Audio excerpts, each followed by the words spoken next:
back. This is Boomer Life on CIL 650. Head on your feet, you won't get far if you keep on sticking your hand in the medicine jar.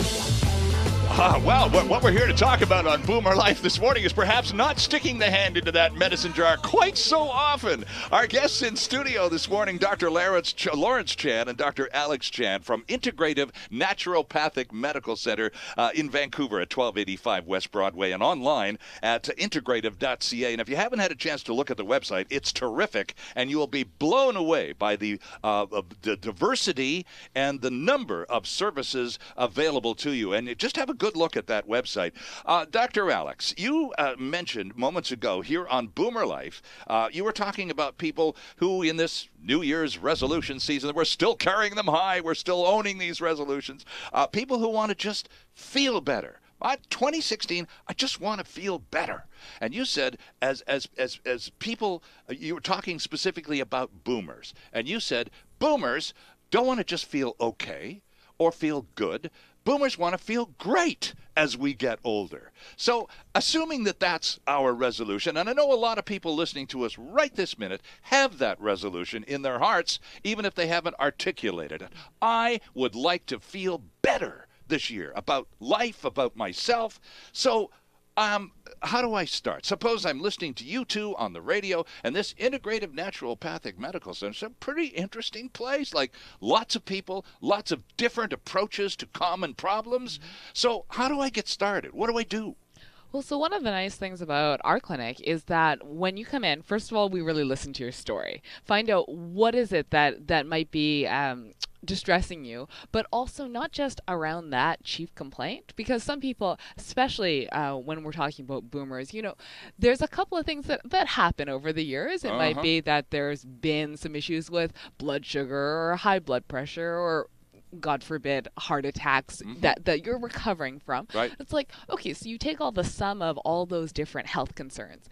But then aside from that, what are the other areas of aches and pains and joint inflammation and all of these different things? And we were able to hear that whole story. Right, right. And then after that, we've got some other in-house testing that we like to use that not only looks at kind of the pathology, so are things actually diseased and breaking down, Right. but more we're interested in how are things functioning. Okay. And are they functioning less than optimally?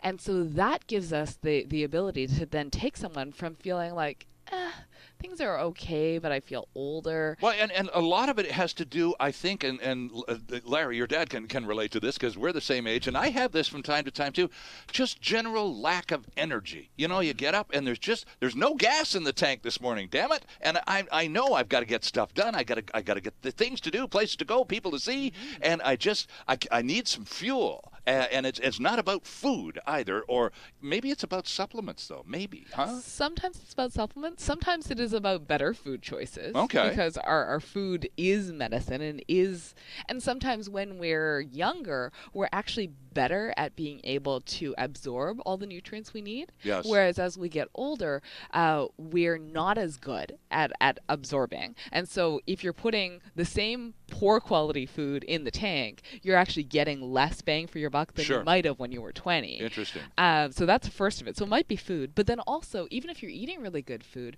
do you need additional supplements on top of that to help give you more gas in the tank? Right. And I guess, Dr. Larry, a card-carrying, certified, honest-to-goodness boomer sitting across the desk from me right now, keenly aware, as we all are, of those, well, the creaks that start to come into your life, the joints that you don't bounce up and down a set of stairs like you used to be able to. And so it's just coping, Larry, and adapting to the realities of aging in a graceful and hopefully extremely healthy way. Absolutely. The whole concept of aging, there's a chronological age. So we say you're 50, you should feel a certain way. You're 65, you're retired, you should feel another way. And by the time you're 70, well, you should be sitting down in a rocking chair all day long. But we're a different generation now. The boomers deserve better than that. I think we all want better than that. So essentially what we want to do is say, how can we, like Alex was saying, and what you're alluding to is, how do we feel great and what can we do for that? So in our center, we've tried to create different aspects. We have, nutrition. We look at risk factors for disease as well, i.e., at our age of boomers, there are a lot of diseases that crop up. Cardiovascular disease, cancers, arthritis, all those things are there. How do we assess risk factors and how can we reduce those in each individual through either diet, exercise, hormone interventions, pharmacology, all those things are important factors. So trimming a few lifestyle details to reduce the risk of a lot of the creaks. Absolutely. So inflammation is a big part of it. Okay. So inflammation is a big center for a lot of diseases and chronic illness. And really creaks and pains and irritations is very much a chronic degenerative condition over time. Right. And it's part of aging. And that could be, there's an old saying, we're born alkaline, we die acidic. So as we go through life with toxins and degeneration and the body's inability to clear itself, we become more and more acidic, and acidic is equivalent to inflammation. Okay. And inflammation leaves us for arthritis, sore joints, swellings, creaks, heart attacks, cancer, all due to inflammation. So how do we change that? That's the key thing, and that's how we focus at our integrative clinic. And Alex, anti-aging, if you go to the website, integrative.ca, there's a lot about anti-aging. It seems oxymoronic, the term anti-aging. How on earth can you stop a natural process? So what does anti-aging mean, really? So we've tried to I guess in some ways rebrand it to age management. Okay. Because in some ways it's true. You can't anti-age yourself. Right. But you can't roll back the clock. I wish we could, but you can't. Yeah, like we were saying, in terms of that idea of the biologic age versus the chronologic age, because the chronology it's just the number since you were born, right? How many years old are you? But the more important thing is biologically, how old is your body? True. How old is your body functioning? And I would love, I'm still very young right now, but I would love to be 70, but have the body and fitness of a 50-year-old. Sure, that would be amazing. Yes. When I'm 50, still maintain the physique and vigor of a 30-year-old. Mm-hmm. And part of that is about how can we look at things like hormone levels to try and optimize that so that you don't go through that decline that happens with women very clearly after menopause, and with men less clearly as they continue to age, and we see things like testosterone and DHEA and growth hormone begin to decline. Okay. So would part of the testing, if I'm part of this resolution gang that's determined to improve myself and my life in 2016, and I make an appointment to go down to Integrative Naturopathic Medical Center, what sort of testing? First of all, a typical time spent with a physician in the system is about 15 minutes a person per visit. So already you said you're going to listen to me, you're going to take down my case history, you're going to put me through 20 questions or more, you're going to spend some time with me. Should I also expect, Dr. Larry, blood tests and the sort of tests that I would expect to visit for any doctor for the first time, so that so you can get a benchmark of where I am with all those details? Yeah, from a boomer standpoint and wanting to feel better, we look at risk factors, and so if you have medical diagnostics from a lab, bring them in. Otherwise, we can order a whole number of blood tests, saliva tests, and specialized testing as well to determine what the age print of that individual is. Okay. Because you want to establish that baseline blueprint. Sure. Because I think the baseline of age management is that you can see some people at age 60 and they look absolutely horrible. They can't get out of bed. They're depressed all the time. They have no vitality, no interest in life. And then you see an 85-year-old swimming in English Bay every morning all summer long, bouncing around like a 40-year-old, for crying out loud. And so you want more of the latter versus the former. Absolutely. And how do you get there? So we need that baseline benchmark. So that's done by testing in a lab work that we use, but also specialized testing to look at hormones, the toxic levels of the body. We look at the organ functions. What your system's doing in your body. Is your liver working effectively? Is your body inflamed? Does your body have too much acidity? All those factors are very, very And these important. can all be determined by typical sort of testing procedures. Yes, we do that testing in-house, and some we send out to specialized labs as well. Okay. Now, here's a silly question, perhaps, Dr. Alex, because Larry and I talked about the slings and arrows that were hurled in their general direction when this enterprise started up in the mid-'80s. And since then, the typical Western community has come around much more. But do you have to get your doctor's permission to go see you guys? Or conversely, should I not tell my doctor I'm seeing you guys? Is there still, do you get tension between, well, my family doctor doesn't know I'm here because I don't know whether I'm supposed to tell her or not. Do you get that? I do sometimes see that people will be like, do I have to ask my family doctor? Yeah. You don't have to. I think that in the best scenario, everyone knows what everyone else is doing. Right. Like in the best scenario, you want open, clear communication because something that your doctor does could affect something we're doing and vice versa. Sure. But you definitely don't need to ask for permission beforehand. Mm-hmm. If you end up, if a patient ends up seeing me and then going and telling their doctor, oh, I'm seeking out this other opinion. Sure. And I'm always happy to share any other labs we do or ask for labs from a family doctor. I would say that if the initial response that you're met with is, don't do that, or why would you want to do that, or something that's very negative or accusatory, I feel like that patient deserves a different opinion from a different doctor. Sure. Because that person should want to work with.